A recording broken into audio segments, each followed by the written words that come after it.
서상목 칼럼 균형시대는 우리 사회의 다양한 현안과 문제를 냉철한 머리, 그러나 뜨거운 가슴으로 균형 있게 탐구해보고자 합니다.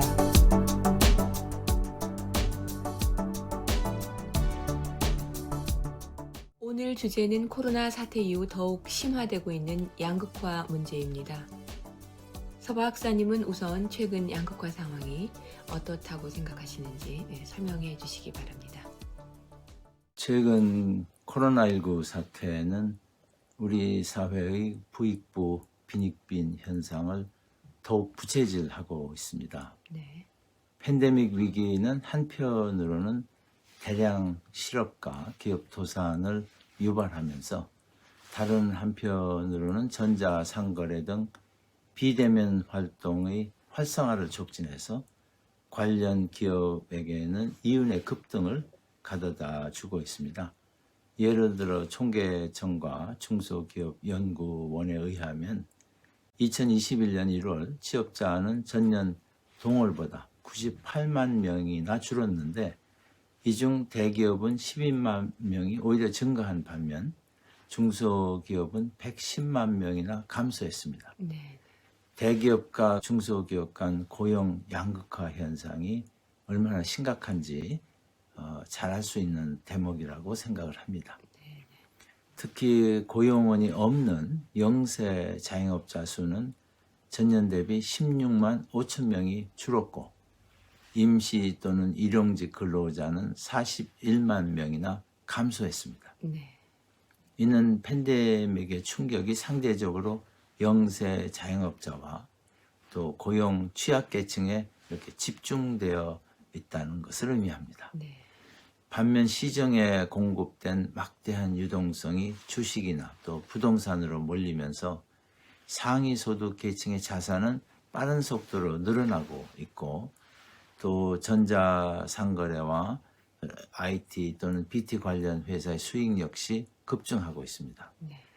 예를 들어 전년 대비 2020년 영업이익 성장률은 삼성전자 29.6%, SK하이닉스 84.3%, 그리고 카카오 117.5%로 매우 높은 수준이었습니다. 그러나 상공회의소 조사에 의하면 중소기업이 무려 84%가 코로나로 인한 피해를 호소를 하고 있습니다. 결과적으로 코로나19 사태 이후 계층 간 소득 격차는 계속 나빠지고 있는 것입니다. 네.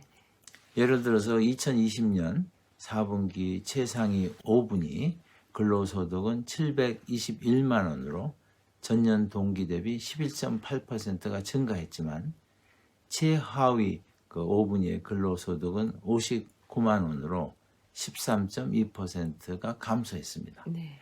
따라서 대표적 분배지표인 그 가처분 소득의 5분위 비율은 2010년에 4분기에 4.7배로 전년 동기에 비해서 오히려 상승한 것으로 나타나고 있습니다.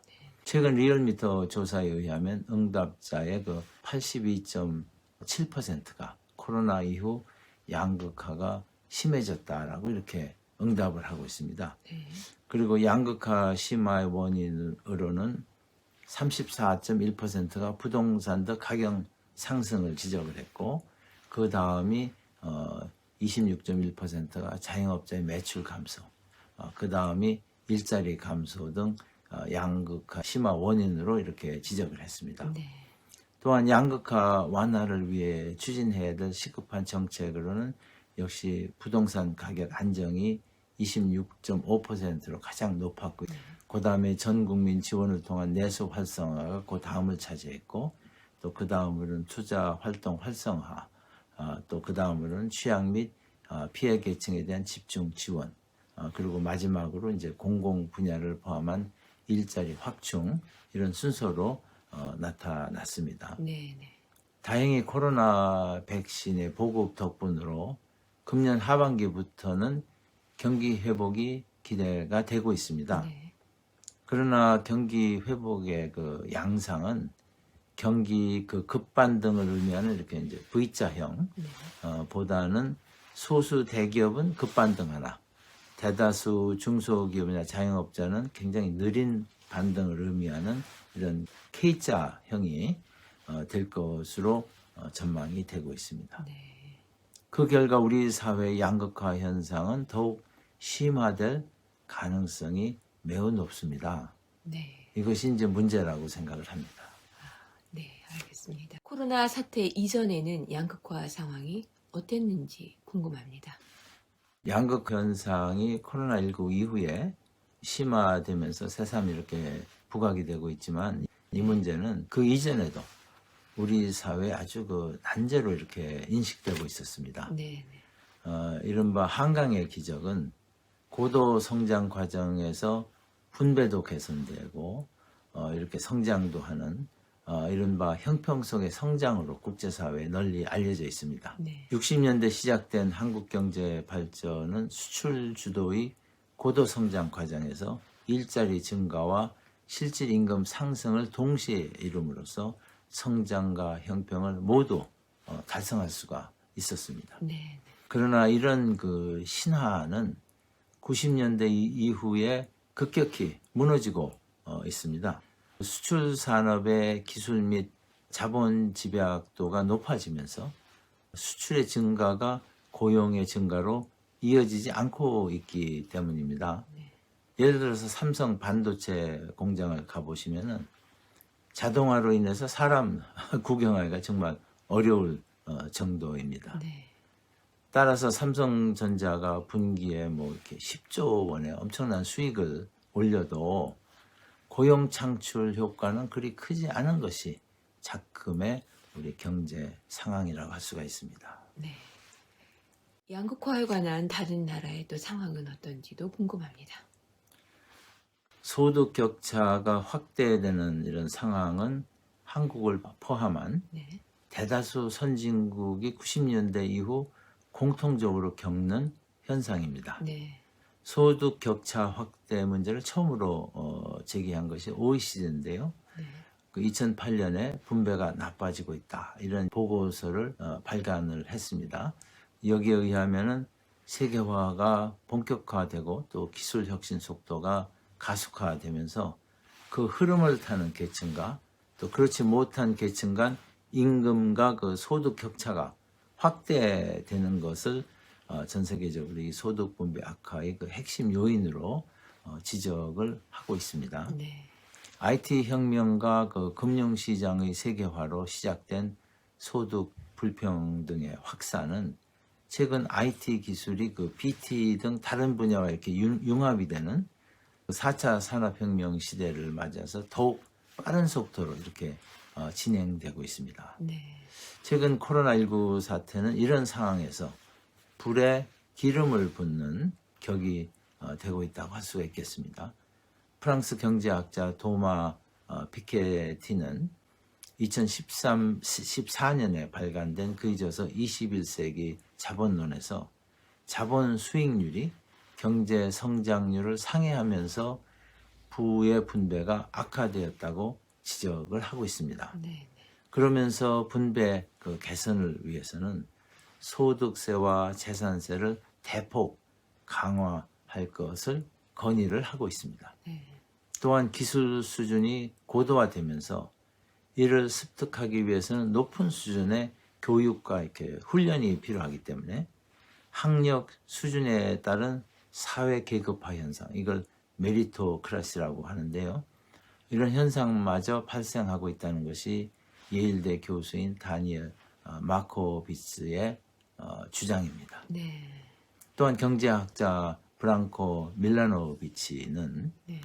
2016년에 지구적 시각에서 소득 불균형 문제를 분석한 글로벌 불평등, 글로벌 이니퀄리티라는 저서에서 1988년부터 2008년까지 20년간 세계화 과정에서 눈부신 경제 발전을 이루어졌지만 그 혜택은 상당히 불평등했다. 이렇게 지적을 하고 있습니다. 네.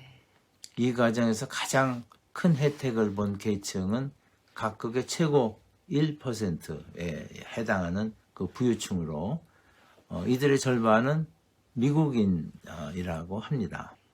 반면 미국, 일본 등 그 전통적 부자 나라의 그 하위 그 절반에 해당되는 계층은 이 기간 중 소득이 전혀 증가하지 않은 것으로 이렇게 나타났습니다. 네.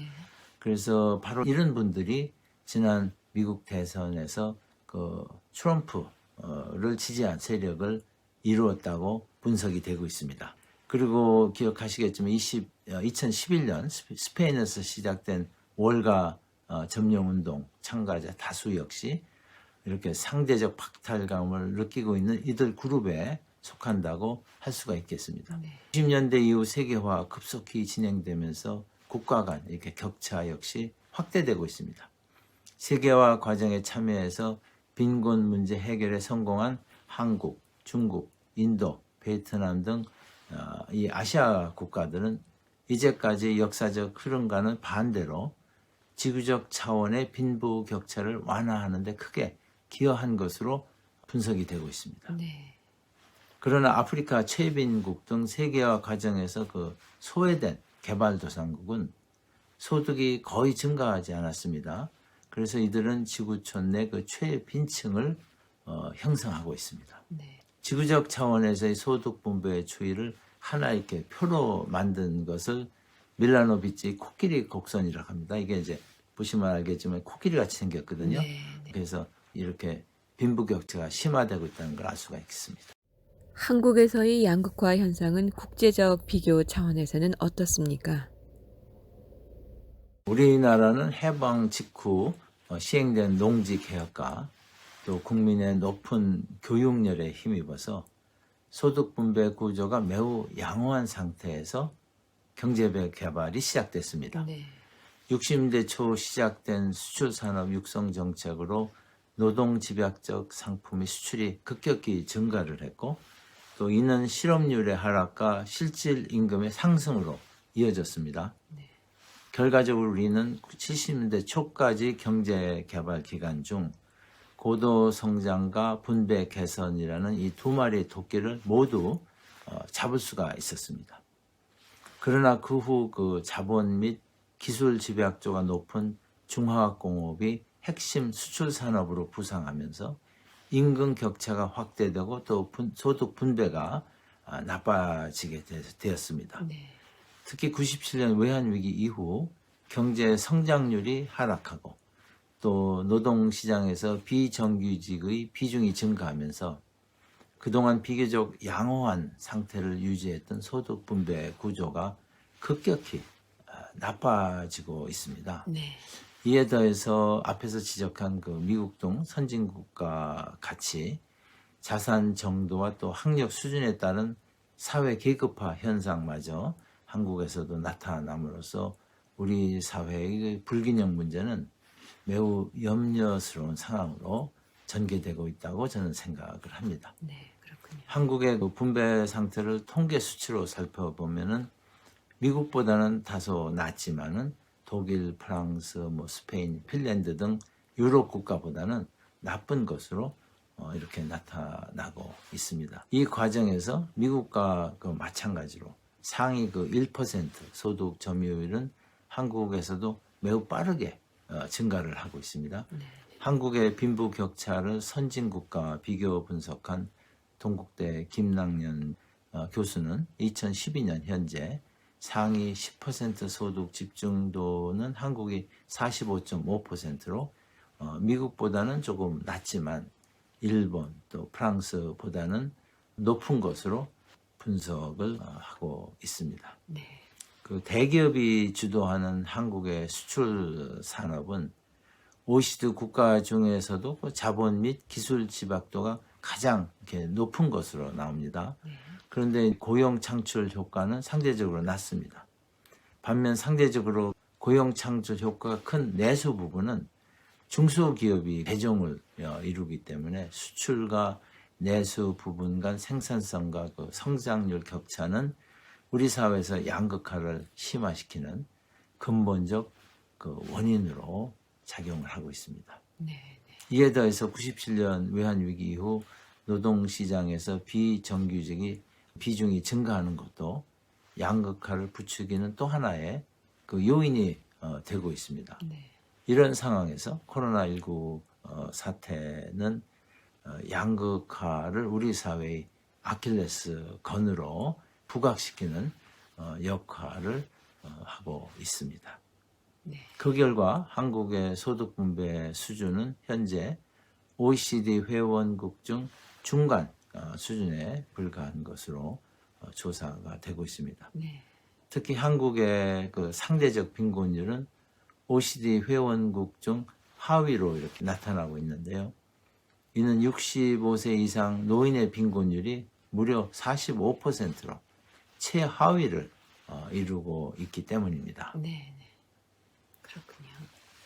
이런 양극화 심화는 우리 사회에서 어떤 부작용을 야기시키고 있는지 설명해 주시기 바랍니다.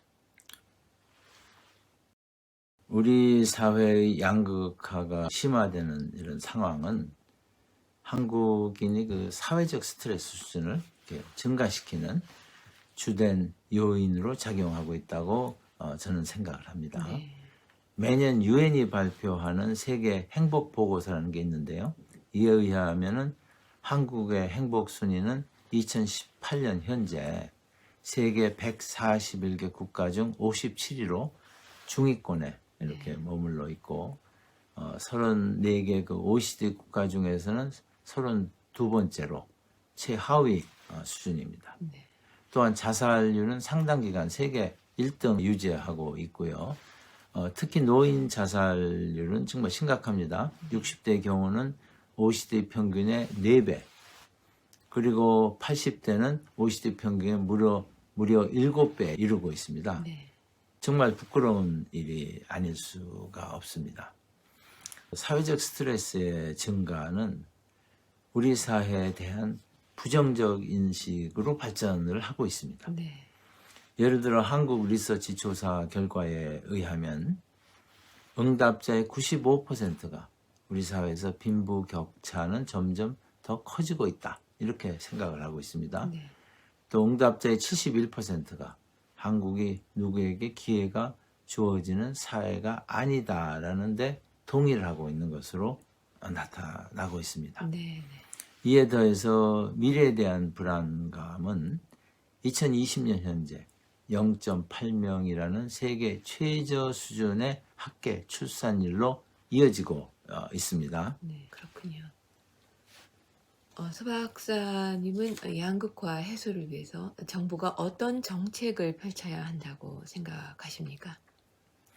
우리 사회의 최대 당면이라고 할 수 있는 이 양극화 해소를 위한 정책 과제는 뭐 굉장히 복잡하고 많습니다. 네. 세 가지로 나누어 볼 수 있을 것 같습니다. 네. 첫째는 경제 정책의 우선순위인 순위를 일자리 창출에 두고 특히 그 고용 창출 효과 큰 중소기업과 서비스 산업 육성에 정부 차원의 노력을 집중하는 것입니다. 네. 문재인 정부는 일자리 창출의 중요성을 인식을 해서 출범 초부터 일자리위원회를 청와대에 설치해서 운영을 하고 있습니다. 그러나 그 후 추진한 지나치게 높은 최저임금 인상, 또 주 52시간 근로시간 이런 걸로 인해서 이런 것이 큰 실효를 거두지 못하는 게 사실입니다. 네. 따라서 이러한 상황을 개선하기 위해서는 일자리가 기본적으로 민간 기업에 의해 만들어진다는 인식을 바탕으로 해서 기업 활동에 대한 불필요한 각종 규제를 대폭 완화하는 조치가 필요하다고 저는 생각을 합니다. 네. 네. 둘째는 우리 사회의 최대의 난제인 아까 말씀드린 노인 빈곤, 또 저출산, 그리고 자살 문제에 대한 종합적인 대책을 수립해서 이를 적극적으로 또 지속적으로 추진하는 것입니다. 네. 이를 위해서는 지금 사회부총리제가 있는데요. 네. 사람들이 잘 모릅니다. 네. 지금은 교육부 장관이 돼 있는데 이것을 보건복지부 장관으로 바꾸고 네. 또 문제 해결에 필요한 비전과 더불어서 강력한 그 리더십과 그 집행 능력을 겸비한 인사로 그 직책을 수행하도록 해야 한다고 저는 생각을 합니다. 네. 셋째로는 나눔 문 확대를 통한 소위 그 행복 한국 만들기 운동을 적극적으로 전개를 해서 네. 양극화 해소 과정에서 기업가, 시민사회 역할을 확대해 나가야 한다고 생각을 합니다. 네. 많은 사람이 남을 도와주면서 보람과 행복을 동시에 느낀다는 것이 행복하기라는 게 있는데요. 네. 여기 많은 연구자들의 결론입니다. 네. 따라서 이런 이제 연구 결과를 바탕으로 해서 전국 그리고 지역 단위 그 나눔 사업을 아주 활발히 전개해 나가야 할 것으로 생각이 됩니다. 그리고 이런 활동의 주체로서 지금 현재 푸드뱅크, 뭐 자원봉사자 관리, 기업 사회공헌 활동 촉진 이런 사업을 관장하는 반관 반민 성격의 그 제가 회장으로 있는 사회복지협의회 조직과 기능을 더욱 활성화할 필요가 있다고 생각을 하고 현재 열심히 노력을 하고 있습니다. 네. 서상목 컬럼 균형시대는 이러한 정책 과제에 대한 해결책을 보다 균형된 시각에서 찾아보고자 꾸준히 노력을 할 것입니다. 네, 잘 들었습니다. 수고하셨습니다.